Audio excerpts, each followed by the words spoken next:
রমজানের পরে ইবাদতের সবচেয়ে বড় বৃহত্তম ইবাদতের মৌসুম হলো কোনটা? জিলহজের প্রথম 10টা দিন। এই 10টা দিনের মর্যাদা, এই 10টা দিনের ফজিলত, এই 10টা দিনের মাহাত্ম্য আমাদের দেশের বেশিরভাগ মানুষ জানেন না। অথচ রমাদানের মর্যাদা মাশাআল্লাহ আমরা কম বেশি সবাই জানি। রমাদান মাসে আমাদের দেশে আলহামদুলিল্লাহ সাধারণ মানুষ যারা একেবারে দিন থেকে খুব বেশি যে দিনের খুব কাছে থাকেন তা না, দিন থেকে দূরে অনেক, তারাও রমজান মাস আসলে আলহামদুলিল্লাহ কিছু না কিছু ইবাদতের চেষ্টা করেন। তার মানে আলহামদুলিল্লাহ রমজান মাস ইবাদতের মৌসুম হওয়ার বিষয়টা এস্টাবলিশড। কিন্তু রমজান মাসের পরে ইবাদতের যে দ্বিতীয় বৃহত্তম মৌসুম আছে জিলহজের প্রথম 10 দিন, এই দিনগুলো, এই 10টা দিনও যে ইবাদতের বিরাট বড় মৌসুম, অনেক ফজিলতপূর্ণ সময়, এই সম্পর্কে আমাদের সমাজে খুব বেশি আলোচনা বা জানাশোনা নাই বললেই চলে। জিলহজের প্রথম 10 দিন আসলে আমাদের সমাজে একটা চিত্র আমাদের চোখের সামনে ভেসে ওঠে। রমজানের কথা চিন্তা করলে আমরা তারাবির কথা মনে করি, কোরআন তেলাওয়াতের কথা মনে করি, রোজা রাখার কথা মনে করি, ইফতার করার কথা মনে করি, সাহরি করার কথা মনে করি। আলহামদুলিল্লাহ অনেক ইবাদতের চিত্র আমাদের সামনে রমজানের কথা চিন্তা করলে ভেসে ওঠে। কিন্তু জিলহজের কথা চিন্তা করলে আমাদের স্মৃতিতে ভেসে ওঠে শুধু একটা চিত্র।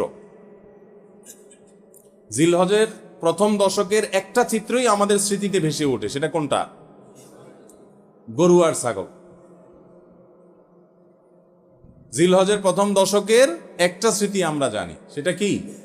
গরু আর ছাগল। রাস্তাঘাটে, বাজারে, গ্যারেজে, ঘরবাড়িতে, সব জায়গায় শুধু গরু আর ছাগল। জিলহজের প্রথম দশক মানে কি শুধু গরু আর ছাগল? ভাইরা আমার, এই হারিয়ে যাওয়া বিলুপ্ত প্রায় ইবাদতের এই মৌসুমের ধারণাকে পুনর্জীবন দান করা সময়ের অপরিহার্য একটা দাবি। মুসলিম মিল্লাত আমরা ভুলে গেছি। এই জন্য আজকে আমরা যে কথাগুলো বলবো, আল্লাহর ওয়াস্তে সবাই পাক্কা নিয়ত করে নেই। এই কথাগুলো অনুযায়ী আমি নিজে তো আমল করবো ইনশাআল্লাহ। আমি বাইরে গিয়ে আমার পরিবারে, আমার পরিচিত লোকদের মধ্যে আরো কয়েকজন মানুষকে আমি সচেতন করবো ইনশাআল্লাহ। তাহলে একটি আমল হারিয়ে যাচ্ছে, হারিয়ে গেছে প্রায়, এরকম একটা আমলকে পুনর্জীবন দান করা, এটা অনেক বড় ফজিলতপূর্ণ আমল। আপনারা জানেন নবী করিম সাল্লাল্লাহু আলাইহি ওয়াসাল্লামের একটা হাদিস রয়েছে, মান আহিয়া সুন্নাতাম মিন সুন্নতি, যে ব্যক্তি আমার সুন্নতের কোনো একটা সুন্নতকে জিন্দা করবে, কোনো একটা ভালো কাজ যে ব্যক্তি শুরু করবে, মান সান্না সুন্নাতান হাসানাতান ফালাহু আজরুহা ওয়া আজরু মান আমিলা বিহা, তাহলে এই ব্যক্তি সেই প্রচলন দিয়ে যত মানুষ তার এই প্রচলন থেকে আমল করবে, আল্লাহ তাআলা তাদের সবার সমপরিমাণ সওয়াব তাকে দান করবে। এই জন্য আমরা এই মুর্দা সুন্নাত, হারিয়ে যাওয়া আমলকে পুনরায় জিন্দা করতে প্রস্তুত আছি তো ইনশাআল্লাহ। তাহলে আজকে আমরা যারা এই কথাগুলো শুনবো তারা শুধুমাত্র আমলের নিয়ত না, আমল তো বটেই, আমরা দাওয়াতের নিয়তে শুনবো, ঠিক আছে তো ইনশাআল্লাহ।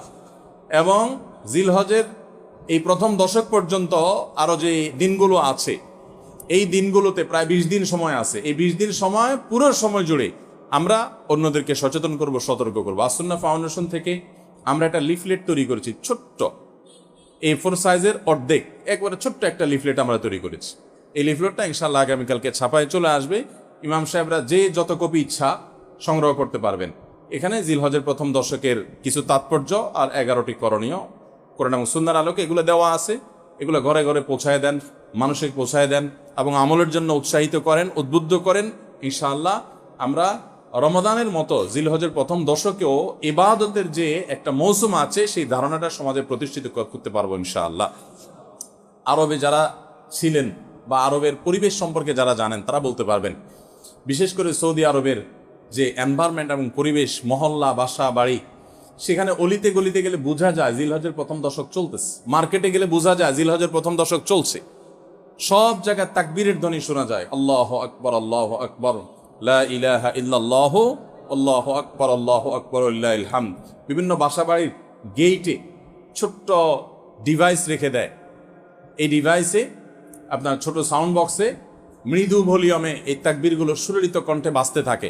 পথচারী যারা যায় তারা এটা শুনে তাদের মনে হয় তারা পড়া শুরু করে দেয়।